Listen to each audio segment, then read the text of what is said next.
तो ये कहानी यूजी नाम के एक लड़के की स्ट्रगल भरी लाइफ के बारे में है। यूजी के पास कोई भी खास टैलेंट नहीं था, भले ही वो एक बहुत ही दयालु लड़का हो, पर उसे दूसरों से कैसे बात करते हैं इसका कोई नॉलेज नहीं था। नॉर्मल लैंग्वेज में हम इसे इंट्रोवर्ट भी कह सकते हैं। अब इसी वजह से उसे अपने पेरेंट्स द्वारा भी बहुत परेशान किया जाता था। दरअसल परेशान का मतलब है कि वो उसे फोर्स करते थे उस चीज को सीखने के लिए जिसमें कभी उसका कोई इंटरेस्ट था ही नहीं। वो चाहते थे कि 16 की एज तक यूजी एक परफेक्ट सोल्जर बन जाए, लेकिन दूसरी तरफ वो ये भी जानते थे कि वो ऐसा नहीं कर सकता क्योंकि वो उसकी बहन काजुकी से बिल्कुल उल्टा है। दरअसल काजुकी उसकी बड़ी बहन है, साथ ही वो एक जीनियस है, इसीलिए यूजी उसे अवॉइड करना ही पसंद करता है। लेकिन दूसरी तरफ काजुकी उसके छोटे भाई यूजी का पूरा ध्यान रखती थी। वो हमेशा उसके साथ टाइम स्पेंड करना पसंद करती थी। वो दोनों साथ में कई खेल खेलते थे। साथ ही काजुकी यूजी को पेंटिंग बनाने के लिए भी मोटिवेट करती थी, लेकिन फिर भी यूजी की पेंटिंग कभी भी काजुकी जितनी अच्छी नहीं थी। पर फिर भी काजुकी यूजी को समझाती है कि आगे चलकर तुम्हारी भी सब जरूर तारीफ करेंगे। लेकिन उसी रात उनके फादर उन पेंटिंग को देखकर बहुत अपसेट हो जाते हैं और काजुकी से यूजी की सारी पेंटिंग फटवा देते हैं, क्योंकि उन्हें लगता था कि ये पेंटिंग अगर किसी ने देख ली तो उनकी फैमिली की बहुत बेइज्जती होगी। अब एक दिन वो एक आदमी से मिलते हैं जिनका नाम कीराहारा था। वो यूजी को उसकी हालत देखकर एक चॉकलेट देते हैं। फिर हम देखते हैं कि काजुकी की पेंटिंग इतनी अच्छी थी कि वो अब उसकी फैमिली की मेन इनकम का जरिया बन गई थी। अब इस कारण से काजुकी अपने पेरेंट्स की ओर ज्यादा खास बन गई थी। साथ ही यूजी के प्रति उनका बर्ताव अब और भी खराब हो गया था। अब एक दिन वो बाहर खाना खाने जाते हैं, लेकिन यूजी को साथ नहीं ले जाते। साथ ही ऐसा कई बार होने लगता है। अब एक दिन जब बाहर खाना खाकर काजुकी वापस घर आती है तो वो देखती है कि उसका भाई एक खाई हुई बासी ब्रेड का टुकड़ा खा रहा है। साथ ही वो टुकड़ा इतना पुराना और कड़क हो चुका था कि उसे पानी में डालकर पहले खाने लायक बनाना पड़ रहा था। अब काजुकी उसे रेफ्रिजरेटर के पास लेकर जाती है और कहती है कि तुम इसमें से निकालकर अच्छा खाना खा सकते हो। पर यूजी को डर था कि वो अगर ऐसा करेगा तो उसे सजा मिलेगी। अब अपने भाई की ऐसी हालत देखकर काजुकी को बहुत बुरा लगता है। साथ ही उसके साथ हुए ऐसे बर्ताव के लिए वो माफी मांगती है, लेकिन अभी भी इसका कोई फायदा नहीं हुआ, बल्कि इससे उसकी प्रॉब्लम और बढ़ जाती है। अब उसके फादर उससे और ज्यादा नफरत करने लगे थे। साथ ही उसकी मदर भी उस पर बिल्कुल ध्यान नहीं देती थी। अब एक दिन यूजी काजुकी को बताता है कि आज उसने पहली बार दोस्त बनाया है। अब इस बात से काजुकी पहले तो खुश होती है, पर जब उसे पता चलता है कि वो दोस्त एक लड़की है तो वो थोड़ा जेलस फील करती है, क्योंकि उसे लगता है कि अब यूजी उस लड़की के साथ ज्यादा टाइम स्पेंड करेगा। लेकिन अब वो यूजी को इसके लिए मना कर देती है। साथ ही उससे कहती है कि अगली बार पहले उसकी परमिशन लेना, तभी किसी से दोस्ती करना। अब कुछ दिन बीत जाते हैं। हम देखते हैं कि काजुकी जो भी करना चाहती उसके पेरेंट्स उसके हर बात मान लेते। इस चीज के कारण यूजी अपनी बहन को बिल्कुल गार्ड की तरह मानता था, क्योंकि उसकी हर इच्छा कहते ही पूरी हो जाती थी। लेकिन अब एक दिन काजुकी बाहर किसी काम से गई थी। तभी कुछ घंटे बाद यूजी और उसके पेरेंट्स को यह खबर मिलती है कि शहर के किसी कार एक्सीडेंट में उसकी बेटी मारी गई। अब काजुकी के जाने के बाद उनकी फैमिली पर कई तरह की प्रॉब्लम्स आना स्टार्ट हो जाती हैं। साथ ही यूजी के डैड अब शराब भी पीने लगे थे और नशे के चलते वो यूजी और उसकी मदर को परेशान करने लगे थे और उन पर हाथ भी उठाने लगे थे। अब इस चीज से परेशान होकर यूजी की मदर उसे लेकर वहां से चली जाती है। अब यूजी और उसकी मदर साथ में ही एक नई लाइफ की शुरुआत करते हैं। यूजी की मदर हार्ड वर्क कर कर यूजी की हर एक जरूरत को पूरा करती है। साथ ही अब अपने डैड के साथ ना होने से यूजी बहुत खुश था, लेकिन ये खुशी एक साल से ज्यादा नहीं चलती। एक दिन उसके फादर उन्हें ढूंढते हुए वहाँ पहुँच जाते हैं। साथ ही अब वहाँ आकर यूजी की मदर से शराब के लिए पैसे मांगने लगते हैं। अब उनकी बात मानने पर भी वो यूजी की मदर को परेशान कर रहे थे। ये देख यूजी खुद पर कंट्रोल नहीं कर पाता और पास ही रखे एक शराब की बोतल से अपने डैड पर अटैक कर देता है। इस वजह से उसके डैड अब जमीन पर गिर जाते हैं। साथ ही ये देख उसकी मदर थोड़ी चिंता में आ गई थी। वो यूजी को एक चीज देती है जिसमें उनकी सारी सेविंग्स रखी हुई थी। साथ ही वो उसे कहती है कि तुम अभी यहाँ से चले जाओ, मैं कुछ देर बाद आ जाऊंगी। अब भोला भाला यूजी वहाँ से चला तो जाता है, पर ज्यादा देर लगने साथ ही पुलिस के सायरन की आवाज के कारण वो वापस लौट आता है। अब वहां आकर वो देखता है कि कुछ लोग एक बॉडी को ले जा रहे हैं। और उस बॉडी के हाथ में वही घड़ी थी जो उसके डैड पहना करते थे। अब अंदर जाने पर वो देखता है कि बहुत से डिटेक्टिव वहाँ पर छानबीन कर रहे थे और ये छानबीन एक मर्डर सीन की थी जिसका आरोप उसकी मदर पर लगा था। अब ये देखने के बाद वो वहीं बेहोश हो जाता है और जब उसकी आंख हॉस्पिटल में खुलती है तो वो एक लेटर पाता है जिसे उसकी मदर ने उसके लिए लिखा था। उसमें लिखा था कि अभी तक तुम्हारे साथ जो कुछ भी बुरा हुआ और जिस प्रकार का व्यवहार तुम्हारे साथ तुम्हारे डैड ने किया उन सब के लिए मैं माफी मांगती हूँ। ये पढ़ने के बाद यूजी अपने आंसू रोक नहीं पाता और रोने लगता है। अब जब उसे हॉस्पिटल से जाने की परमिशन मिल जाती है तो बाहर निकलने पर उसे एक आदमी अडॉप्ट कर लेता है। यह आदमी वही कीराहारा था जिसने बहुत पहले यूजी को एक चॉकलेट दी थी। लेकिन अब इसके बाद भी यूजी का स्ट्रगल कम नहीं होता, बल्कि अब कीराहारा यूजी को एक विग पहनाता है जिससे वो एक लड़की की तरह लगे। अब वो विग बिल्कुल काजुकी की तरह थी।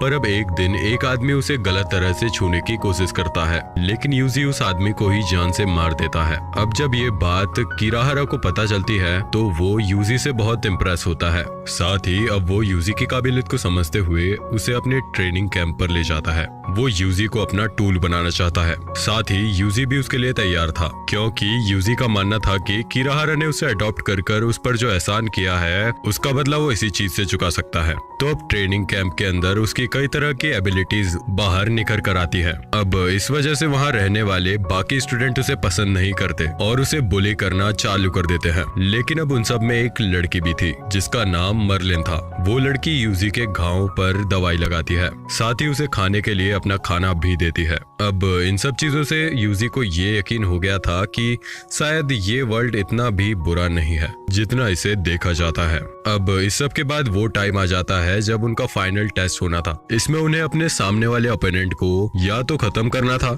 या उसे लड़ने लायक नहीं छोड़ना था। अब बदकिस्मती से यूजी की अपोनेंट मार्लिन को ही चुना जाता है। अब यूजी अपनी दोस्त से बिल्कुल भी नहीं लड़ना चाहता था, पर अब फाइट भी स्टार्ट हो गई थी और यहाँ यूजी हार भी नहीं मान सकता था। इसलिए अब वो मार्लिन को ना चाहते हुए भी किक करता है।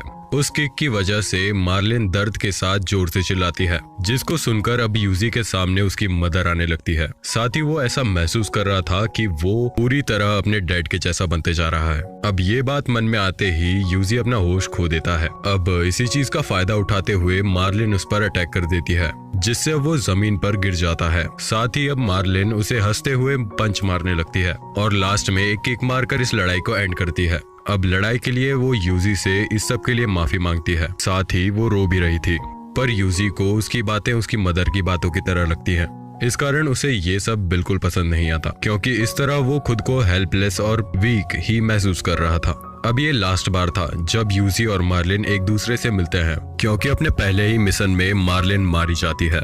अब इसके बाद यूजी को पूरे 2 महीने बाद एक एक्चुअल मिशन मिलता है, जिसमें उसे कुछ लोगों को छिपकर मारना था। ये चीज उसे बहुत ही सिंपल लग रही थी। साथ ही उसने कई मिशन आराम से पूरे कर दिए थे। पर अब CIRS नाम के एक ऑर्गेनाइजर इन सभी केसेस की छानबीन शुरू कर देती है। पर उसे सिर्फ इतना ही पता चल रहा था कि इसके पीछे किसी मिस्टीरियस लड़के का हाथ है। पर अब एक दिन इस मिस्ट्री का अंत होता है, जब एक घर में इन्वेस्टिगेशन करते हुए यूजी CIRS को मिल जाता है। अब एक लड़की जिसका नाम साको था, वो यूजी को अपने साथ लेकर आती है, क्योंकि तब ऐसी सिचुएशन बनी थी जिससे ये साबित होता है कि यूजी एक विक्टिम है, ना कि एक कल्प्रिट। तो अब हम देखते हैं कि साको का घर लकड़ी से बना हुआ था। साथ ही यूजी के कई दिन वहाँ बहुत ही बेरंग से बीत जाते हैं। अब कुछ दिन बाद वहाँ जे भी आती है, जो कि साको की दोस्त थी। साथ ही वो वहाँ की कोवर्कर भी थी। अब साको और जे भी यूजी को नहलाने का फैसला करते हैं, पर वो देखते हैं कि उसकी बॉडी पर कई चोट और घावों के निशान है। यह देखकर साको उसे खाने के लिए खाना दे देती है, पर वो देखती है कि यूजी को सिर्फ एक मक्खी की वजह से बहुत ज्यादा गुस्सा आ गया था। दरअसल ये सब उसके पास्ट की वजह से था। अब धीरे धीरे साको और यूजी आपस में घुलने मिलने लगे थे। साथ ही एक दिन साको यूजी को एक डॉग गिफ्ट करती है, जिसका नाम वो लोग जॉन रखते हैं। अब जॉन के साथ खेल खेल कर यूजी बहुत खुश था। साथ ही वो अपने पास्ट को भी भूलने लगा था। तो अब साको उसकी ट्रेनिंग स्टार्ट करती है। वो यूजी को कई बुक्स पढ़ने देती है, जिससे कि यूजी को नॉलेज मिले और वो फैसले लेने में माहिर हो सके।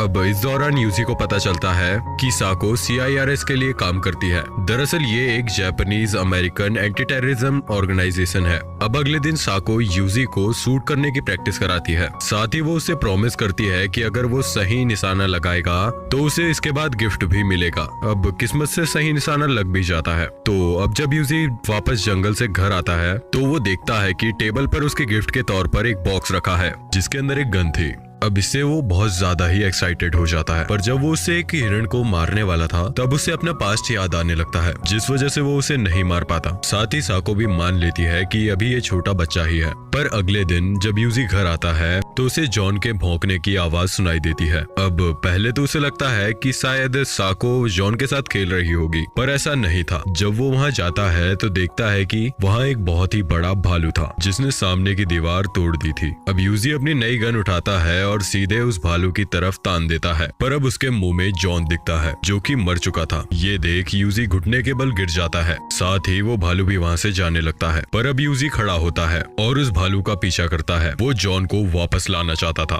क्योंकि अब जॉन उसकी फैमिली का हिस्सा था। अब जॉन के खून से बने निशानों का पीछा करते करते जैसे ही वो भालू उसे देखता है तो वो सीधा उसकी तरफ अपनी गन पॉइंट कर लेता है। लेकिन तभी बर्फ के फिसलने से वो भी फिसल जाता है और गोली दूसरी तरफ चल जाती है। पर अब इससे भालू ने भी उसे नोटिस कर लिया था, तो अब वो भालू उस पर अटैक करने आगे बढ़ता है। लेकिन अभी भी यूजी के पास एक चाकू था जिसे वो अब बाहर निकाल लेता है, पर वो भालू उसके चाकू को दूर फेंक देता है। अब भालू को इतने नजदीक से देखकर यूजी बहुत डर गया था। साथ ही उसके मन में ये बार बार आ रहा था कि उसे उस भालू को मार देना चाहिए था। अब उसे उसके पास्ट का एक भयानक सीन दिखाई देता है। साथ ही उसको एक लकड़ी भी मिल चुकी थी और इस बार वो समय बर्बाद ना करते हुए सीधा ही उस भालू की आंख पर हमला कर देता है। अब उसने अपनी गन भी उठा ली थी, पर तभी वो देखता है कि वो भालू जॉन को उसके बच्चों के लिए लाया था। अब भालू के बच्चे जॉन को खाने लगते हैं, जिसे देखकर यूजी खुद से ही पूछता है कि आखिर क्यों उसने तब गोली नहीं चलाई। पर अब कुछ नहीं हो सकता था, इसलिए यूजी वापस घर आ जाता है। अब घर आने के बाद वो साको को पूरी बात बताता है और उसे अपनी गलती पर बहुत दुख हो रहा था। लेकिन फिर साको उसे समझाती है कि इसमें उसकी कोई भी गलती नहीं थी। तो अब उसकी बात सुनकर यूजी बहुत तेज रोने लगता है। फिर जब वो जॉन की कॉलर को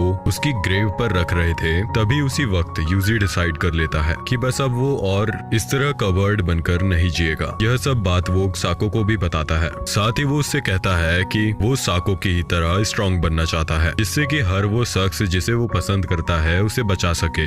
अब साको उसे बताती है कि अभी तक जो भी कुछ उसने सिखाया था वो सब सिर्फ उसकी प्रोटेक्शन के लिए था, पर अब जब वो उसे सिखाएगी उसके लिए उसे ये बात समझनी होगी कि इस सब का इस्तेमाल वो जरूरत पड़ने पर ही करे, न कि किसी से बदला लेने या फिर खुद को साबित करने के लिए। अब अपनी बात को एंड करते वक्त वो उससे ये भी कहती है कि तुम हमेशा ये ध्यान रखना कि अगर तुम्हें खुद से पहले दूसरों को बचाने का मौका मिले तो तुम बिना कुछ सोचे दूसरों को ही चुनना। अब इस सब के बाद एक दिन साको सो रही थी, तभी उसे एक फोन आता है। अब साको को सोते देख यूजी कॉल पिक करता है। अब वो कॉल के मुताबिक साको को जिस काम के लिए बुलाया गया था वो उधर नहीं गई थी, तो अब यूजी साको की जगह पर खुद ही वहाँ चला जाता है। साथ ही जब ये बात जेबी को पता चलती है कि साको की जगह पर यूजी है, तो अब इस बात पर जेबी और साको की थोड़ी बहस हो जाती है। पर लास्ट में यूजी कहता है कि इसमें साको ने उसे फोर्स नहीं किया है, ये यूजी की ही मर्जी थी और उसे भी खुद के डिसीजन खुद लेने का पूरा हक है। अब ये सुनकर साको उससे पूछती है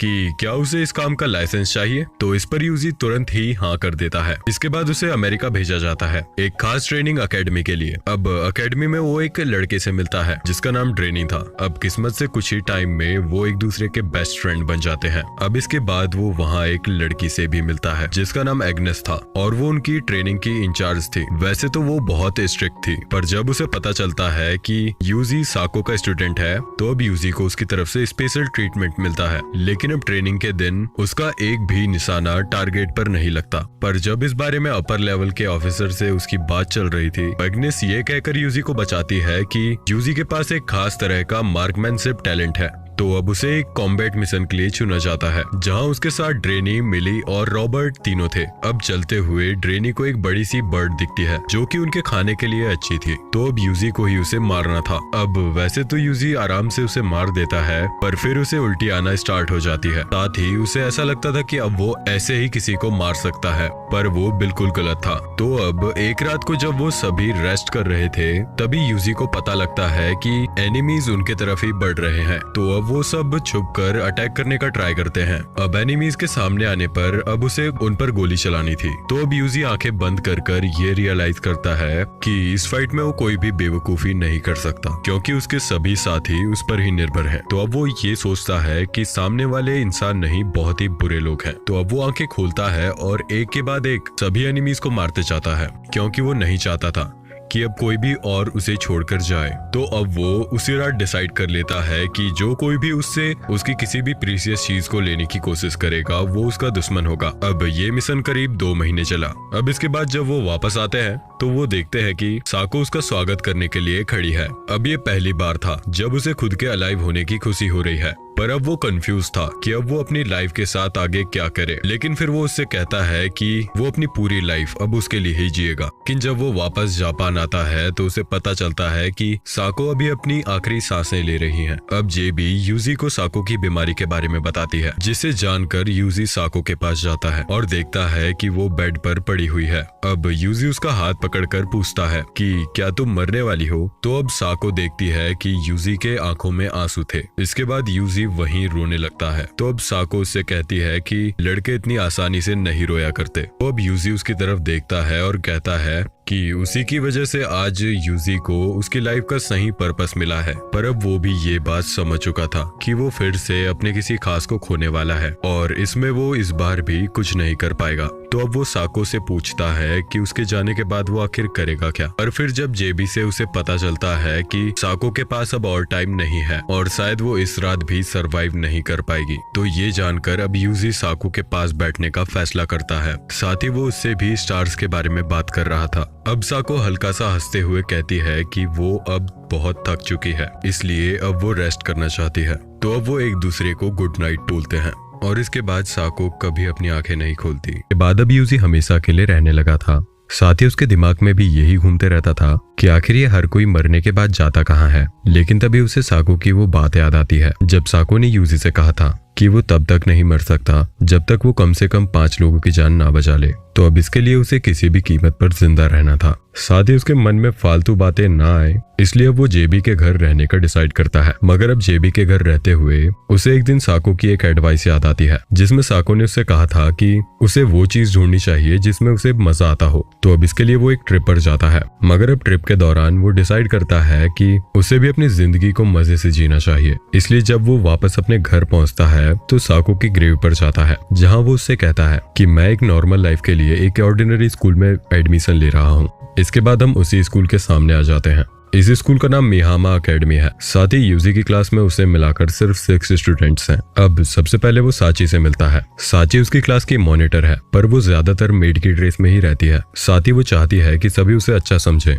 और इसके लिए वो सभी की बात इजीली मान जाती है। फिर साची के बाद यूजी अमाने से मिलता है। फिर उसके बाद वो मकीना और मिचिरू से मिलता है और लास्ट में वो यामिको से मिलता है। मगर यामिको यूजी का वेलकम करने की जगह यूजी पर अटैक कर देती है, लेकिन इससे यूजी को कोई चोट नहीं आई थी। इसके बाद अब कुछ हफ्ते बीत चुके थे। साथ ही अब यूजी की बाकी सभी से अच्छी दोस्ती हो चुकी थी, लेकिन अब वो थोड़ा रिलैक्स करने के लिए अपने होम टाउन जाने का प्लान बनाता है। इसके बाद अचानक उसे अपने बचपन की एक बात याद आती है, जिसमें वो साची को देखता है और वो यूजी को बुला रही थी। दरअसल साची वही लड़की थी जिसके साथ यूजी की सिस्टर काजुकी ने खेलने से मना किया था। इसके बाद अब यूजी वापस से अपने स्कूल जाता है। आते ही उसे पता चलता है कि साची एक बम को डीएक्टिवेट करने की कोशिश कर रही है। लेकिन इसके बाद यूजी सभी गर्ल्स को उस क्लासरूम में बुलाता है। साथ ही इसके बाद जब वो क्लासरूम में एंट्री करता है तो साची तुरंत ही उस बम को कवर कर लेती है। दरअसल वो बस सबकी जान बचाना चाहती थी, लेकिन टाइम खत्म होने के बाद भी वो बम नहीं फटता। अब इसके बाद यूजी अकेले में साची को बताता है कि इस बम को यूजी ने ही प्लांट किया था। साथ ही यूजी ने उसे इस तरीके से प्रोग्राम किया था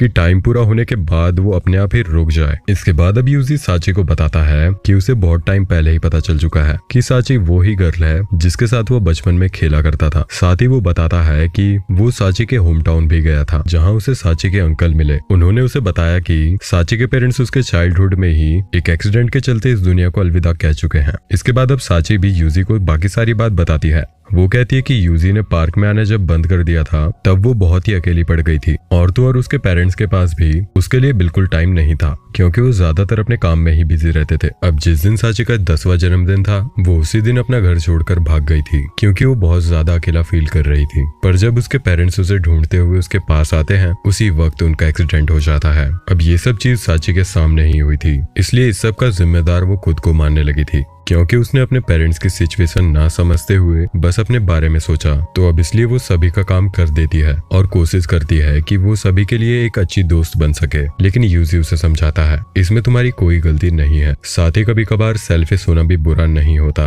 अब यूजी की बातें सुनकर साची को थोड़ा अच्छा फील होने लगा था। फिर इसके बाद यूजी साची को उसकी फैमिली फैक्ट्री में लेकर जाता है जहाँ पर वो देखता है कि उसके 10th बर्थडे का एक प्रेजेंट वहाँ रखा हुआ है। दरअसल ये प्रेजेंट साची के पेरेंट्स ने बिजनेस के बीच टाइम निकालकर रेडी किया था। साथ ही वो साची को इसका सरप्राइज देना चाहते हैं। अब वहाँ साची को एक लेटर रखा दिखता है, ये उसके पेरेंट्स ने लिखा था। इसमें यही लिखा था कि वो अपनी बेटी से कितना प्यार करते हैं। साथ ही वो साची से माफी भी मांग रहे थे क्योंकि वो उसे ज्यादा टाइम नहीं दे पा रहे थे। लेकिन अब उस लेटर को पढ़कर साची को बहुत दुख होता है, पर वो इस लेटर को पाकर बहुत खुश थी। इसके बाद अब यूजी अमाने को अपनी फीलिंग्स बताने का डिसाइड करता है। वो उसे बताता है कि वो अमाने से बहुत प्यार करता है और हमेशा उसके साथ रहना चाहता है। लेकिन तभी उसकी बात सुनकर अमाने रोने लगती है। दरअसल वो इतने टाइम से उसे कुछ बताना चाहती थी। वो कहती है कि तुम्हारी सिस्टर उस एक्सीडेंट में जिंदा बच गई थी। अब अमाने उसकी सिस्टर को जानती थी। इसी बात से यूजी बहुत ज्यादा शॉक था। तभी वो यूजी को ये भी बताती है कि सिर्फ अमाने ही अकेली इकलौती सर्वाइवर है जो कि उस एक्सीडेंट के बाद बची है। साथ ही अब अमाने यूजी को एक बुक देती है जो कि उसने इस इंसिडेंट के बाद लिखी थी। तो अब यूजी उस बुक को पढ़ना चालू करता है। तो ये 6 साल पहले की बात है जब काजुकी और उसके क्लास मेंबर्स अपनी बस में कैंप से लौट रहे थे। लेकिन तभी उसकी बस एक खाई में गिर जाती है। अब नीचे गिरने के बाद उनमें से कईयों की जान बच गई थी, इसलिए वो सभी वहीं रुकने का डिसाइड करते हैं। तो अब पहली ही रात काजुकी और अमाने बहुत अच्छी दोस्त बन जाती हैं। लेकिन धीरे धीरे अब वहाँ उन्हें 1 हफ्ता हो चुका था। साथ ही कई मेंबर्स तो भूख से ही मर गए थे और जो जिंदा हैं वो किसी ज़ॉम्बी से कम नहीं है। इसके बाद अब अमाने और काजुकी उस जंगल से निकलने का प्लान बनाते हैं, लेकिन रात में उन्हें रोक लिया जाता है। तो अब इससे अमाने बहुत ज्यादा डर चुकी थी, इसलिए काजुकी उसे प्रॉमिस करती है कि वो उसे प्रोटेक्ट करेगी। इसलिए जरूरत पड़ने पर काजुकी खुद को सेक्रीफाइस कर अमाने को आगे जाने देती है। इसके कुछ दिन बाद अब किसी तरह अमाने उस जंगल से बाहर आ चुकी थी, लेकिन अभी भी हर रोज उसे इन सब चीजों के सपने आते थे। साथ ही इस चीज के लिए वो डॉक्टर को भी दिखाती है, मगर अभी भी वो पूरी तरीके से ठीक नहीं हो पा रही थी क्योंकि अमाने ने भी अपनी बेस्ट फ्रेंड की डेथ का जिम्मेदार खुद को समझ लिया था। अब इसके बाद वो यूजी से उसे पनिशमेंट देने को कहती है, लेकिन यूजी उसे मना कर देता है और उसे डायरी देता है कि तुम्हें अपनी पूरी लाइफ मेरे लिए जीनी होगी। इसका मतलब जब तक मैं परमिशन नहीं दूंगा तब तक तुम मर नहीं सकती। लेकिन अब अमाने की सारी बात सुनने के बाद यूजी के मन में एक डाउट आ गया था कि उसकी बहन कभी भी इस तरह से तो नहीं मर सकती। अब कुछ दिन बीत जाने के बाद यूजी को एक फोन कॉल आता है जो कि डिवीजन 1 की तरफ से था। इसमें उसे एक स्नाइपिंग मिशन दिया जाता है जिसमें उसके टारगेट का नाम इथन ग्लो था। अब अपनी पोजीशन लेने के बाद उसने टारगेट को स्पॉट कर लिया था, मगर तभी उसे पता चलता है कि वो आदमी और कोई नहीं बल्कि ओस्लो है। और अब ओस्लो को यहाँ देखकर यूजी बहुत शॉक होता है क्योंकि ओस्लो ही वो आदमी है जिसने यूजी को बचपन में ही गन चलाना सिखा दी थी। इसके बाद अब ओस्लो यूजी की तरफ मुड़ता है और कुछ बोलने की कोशिश करता है। दरअसल वो यूजी से ये कहने की कोशिश कर रहा था कि अब मैं वापस लौट आया हूँ। इसके बाद अब उनका मिशन फेल हो चुका था, पर CIRS को एक वीडियो फुटेज मिलती है जिसमें साफ साफ दिख रहा था कि यूजी ने भी उस अटैक में पार्टिसिपेट किया था। इस कारण से उसे पकड़ लिया जाता है। साथ ही अब CIRS वाले यूजी को एक कैमरे में ले जाते हैं जहां यूजी को एक होलोग्राम मिलता है। ये होलोग्राम काजुकी का था। इस कारण यूजी उसे देखकर थोड़ा शॉक हो जाता है। अब वैसे तो यूजी को पहले से ही डाउट था कि उसकी सिस्टर की डेथ नहीं हुई है, लेकिन काजुकी उसे बताती है कि वो बस एक होलोग्राम है जिसे काजुकी के ब्रेन टिश्यू की मदद से बनाया है। साथ ही इसे थैनाटोस सिस्टम कहा जाता है। लेकिन अब यूजी इस चीज को कंफर्म करने के लिए उससे एक सवाल पूछता है जिसका जवाब काजुकी बिल्कुल सही दे देती है। इसके बाद अब यूजी पूरी तरह से कंफर्म हो चुका था कि ये लड़की उसकी बहन ही है। अब ये पता चलने के बाद यूजी काजुकी से सवाल पूछता है कि अगर वो जिंदा थी तो वो वापस लौटकर क्यों नहीं आई। लेकिन इस पर काजुकी उससे माफी मांगती है और कहती है कि उसकी कंडीशन ऐसी नहीं थी कि वो वापस लौट सके। अब वैसे तो इस चीज का मतलब यूजी को बिल्कुल समझ में नहीं आया था, लेकिन फिर भी वो उससे कहता है कि वो बिना किसी क्वेश्चन के हर वो काम कहेगा जो काजुकी उससे कहेगी, चाहे वो कुछ भी क्यों ना हो। फिर इसके बाद अब काजुकी यूजी को सारी सिचुएशन समझाने की कोशिश करती है। वो उसे बताती है कि ओस्लो न्यूक्लियर बम की स्मगलिंग कर रहा है, इसलिए उसे अभी ही हराना होगा। पर यूजी उससे पूछता है कि वो अकेले ये सब कैसे करेगा, जिस पर काजुकी उसे बताती है कि गवर्नमेंट पहले ही ओस्लो के साथ बातचीत कर चुकी है, इसलिए वो तो हमारी कोई मदद करेगी नहीं। साथ ही यूजी ओस्लो के लिए बहुत ही इंपॉर्टेंट टूल है, क्योंकि डोपोंग प्रोजेक्ट में सिर्फ यूजी अकेला ही जिंदा बच पाया था। दरअसल ये डोपोंग प्रोजेक्ट वही प्रोजेक्ट है जिसके बारे में हमने पहले पार्ट में देखा था। अब इसके बाद यूजी काजुकी से पूछता है कि उसे करना क्या है, जिसके बाद काजुकी उसे ओस्लो से जुड़ी सभी बातें बताने लगती है। साथ ही वो उसे ये भी बताती है कि ओस्लो ही हर चीज का जिम्मेदार है, उसी की वजह से काजुकी का बस एक्सीडेंट हुआ था। साथ ही साची के पेरेंट्स भी उसी की वजह से मारे गए थे। फिर इसके बाद वो यूजी को ऑर्डर देती है कि उसे किसी भी तरह ओस्लो को खत्म करना है। साथ ही इस सब के बाद काजुकी यूजी से माफी मांगने लगती है, क्योंकि वो वापस लौटकर नहीं आई थी। मगर यूजी उसे बीच में ही रोक देता है और कहता है कि मुझे अब और अपॉलॉजी नहीं सुननी। वैसे भी ओस्लो के साथ मेरा पहले का भी हिसाब किताब बचा था, तो बस उसे चुकाने वहां जाऊंगा। इसके बाद सीन चेंज होता है और हम देखते हैं कि यूजी बंधा हुआ है और CIRS के जेल जैसे ही रूम में बंद था। अब कुछ देर बाद वहां का एक गार्ड उसे आकर बताता है कि अब यहाँ से यूजी को एक दूसरी जगह ट्रांसफर किया जाएगा, एक टेररिस्ट अटैक के ट्रायल के लिए। अब इसके बाद जब वो लोग उस जगह के लिए जा रहे थे, तभी रास्ते में यूजी की गाड़ी को कुछ लोग रोक लेते हैं। ये ओस्लो के ही आदमी थे। साथ ही किसी तरह से वो यूजी को किडनैप भी कर लेते हैं। इसके बाद वो उसके हाथ पर एक घड़ी बांध देते हैं जिसमें एक बम लगा हुआ था, और अगर यूजी या कोई और उस घड़ी को निकालने की कोशिश करेगा तो वो घड़ी फट जाएगी, मतलब ब्लास्ट हो जाएगी। अब इसके बाद वहाँ CIRS के बैकअप गार्ड्स भी आ चुके थे। तभी वहाँ एक स्मोक बम यूज होता है, जिसकी वजह से हर तरफ धुआं ही धुआं हो गया था।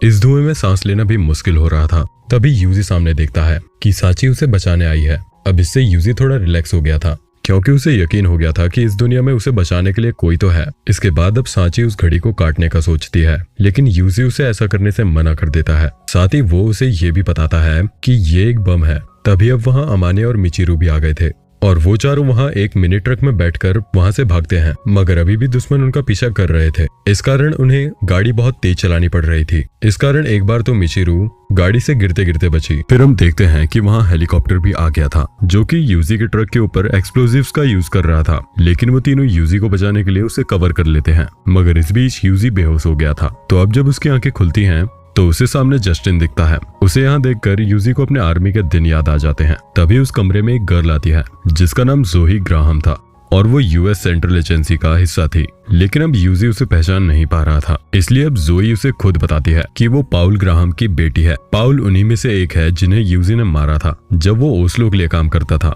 वैसे तो अब जोई ने यूजी पर गन तान दी थी, लेकिन फिर यूजी उसे कहता है कि वो ओस्लो से हर चीज का बदला लेकर रहेगा। जिसके बाद अब जोई अपनी गन हटा लेती है। फिर अब यूजी अपनी सिस्टर काजुकी से मिलता है। साथ ही अब अपनी सिस्टर को जिंदा देखकर वो उसे गले से लगा लेता है और रोने लगता है। अब इसके बाद अब यूजी सभी से थैंक्स कहता है और वापस लौट जाने भी कहता है। तो अब यूजी को सीधा ओस्लो की तरफ जाना था, मगर अब वो उन सभी से प्रॉमिस भी करता है कि वो यहाँ पर नहीं मरेगा, चाहे कुछ भी हो जाए, पर वो किसी भी तरह जिंदा बचकर जरूर आएगा। फिर इसके बाद अब यूजी जेबी से मिलता है, जहाँ पर जेबी उसे ओस्लो के पास जाने से रोकने की कोशिश करती है। वो कहती है कि अभी यूजी ओस्लो के जितना ताकतवर नहीं है, इसलिए वो अभी ओस्लो को नहीं हरा सकता। लेकिन यहाँ पर यूजी उसे कहता है कि वो साको का स्टूडेंट है, इसलिए वो कभी हार नहीं मान सकता। लेकिन फिर जेबी उसे बताती है कि साको तक कभी ओस्लो से फाइट में नहीं जीत पाई। वैसे तो उन दोनों की फाइट सिर्फ एक बार ही हुई थी, लेकिन उस फाइट के कारण साको को एक ऐसी बीमारी हुई कि उसकी डेथ हो गई। तो अब ये सुनने के बाद यूजी को तो एक और कारण मिल चुका था ओस्लो को मारने के लिए। अब इसके बाद यूजी ओस्लो के सिर पर कदम रखता है। वहाँ पर वो ओस्लो के कई आदमियों को एक के बाद एक मारते जा रहा था। उसे अपनी लाइफ का हर दर्द यहाँ हिम्मत दे रहा था। साथ ही उसने अपनी लाइफ में जितनी भी ट्रेनिंग किया था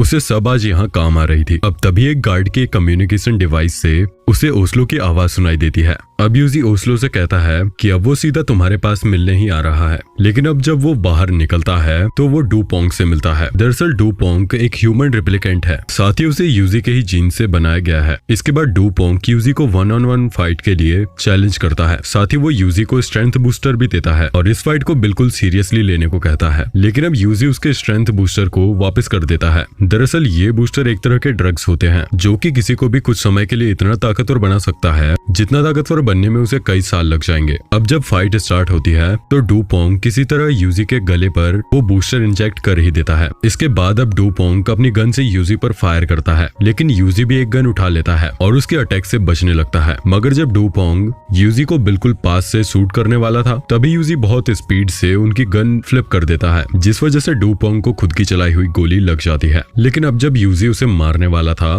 तभी डू पोंग एक बूस्टर का यूज करता है और यूजी के अटैक को डॉज कर लेता है। इसके बाद अब उनमें फिर से उसी तरीके की फाइट स्टार्ट हो चुकी थी। साथ ही यूजी हारने लगा था, इसलिए उसके पास कोई दूसरी चांस नहीं थी। उसे खुद के ऊपर एक और बूस्टर यूज करना ही पड़ता है। लेकिन अभी भी डू पोंग सिर्फ यूजी की चोटों के ऊपर अटैक कर रहा था। इस कारण यूजी भी अपनी हिम्मत खोने लगा था। मगर तभी उसे साकू की आवाज आती है, जिसमें साकू उससे कह रही थी कि खड़े हो जाओ और मेरे लिए फाइट करो। तो अब इसके बाद यूजी अपनी पूरी पावर लाकर फाइट करता है। साथ ही अब उसने बहुत ज्यादा डू पोंग को हरा दिया था। इसके बाद अब यूजी ओस्लो के कमरे में एंटर करता है, जहाँ पर ओस्लो यूजी से अपने पुराने वक्त की बातें करने लगता है। लेकिन यूजी उसकी बातों को इग्नोर करते हुए उस पर चाकू से हमला कर देता है। मगर अब ओस्लो ने भी उसके अटैक को डॉज कर लिया था। इसके बाद ओस्लो यूजी को बताता है कि उसके हाथ पर जो बम है वो 5 मिनट में फटने वाला है, इसलिए अगर उसे चाबी चाहिए तो वही करना होगा जो ओस्लो कहेगा। इसके बाद अब ओस्लो साकू की तलवार उठाता है और यूजी पर अटैक करना चालू कर देता है। साथ ही यूजी उसके अटैक से बचने की कोशिश कर रहा था, लेकिन इतने में भी उसे बहुत सारे अटैक्स झेलने पड़ते हैं, जिसके बाद अब यूजी अब खुद के कंट्रोल में भी नहीं था और अब उसी चीज का फायदा उठाकर ओस्लो तुरंत उस तलवार को यूजी के पेट में हिट कर देता है। इस कारण यूजी के मुंह से ब्लड निकलने लगा था। लेकिन यूजी अभी भी हिम्मत कर ओस्लो के करीब जाता है और ओस्लो को बताता है कि उसे किसी का खून करने के लिए किसी गन या फिर छुरी तलवार की जरूरत बिल्कुल नहीं है। इतना कहते ही यूजी वहाँ पर रखा एक पेन उठाता है और सीधा ओस्लो के गले पर अटैक कर देता है। साथ ही यूजी उसे कहता है कि ये सब उसी ने यूजी को सिखाया था। इसके बाद अब यूजी साको की तलवार के सहारे वहाँ से निकलकर बाहर आता है, लेकिन अब उसे कुछ भी सामने दिखना कम होने लगा था। साथ ही वो बहुत ज्यादा वीक फील कर रहा था, क्योंकि उसके पूरे शरीर पर ना जाने कितनी चोटें लगी हुई थी। पर तभी उसे साको दिखती है, जो कि यूजी से कह रही थी कि उसे किसी भी हालत में जीना होगा, क्योंकि उसने अपने दोस्तों से प्रॉमिस किया है। लेकिन तभी वहाँ उस जगह पर एक ब्लास्ट होता है।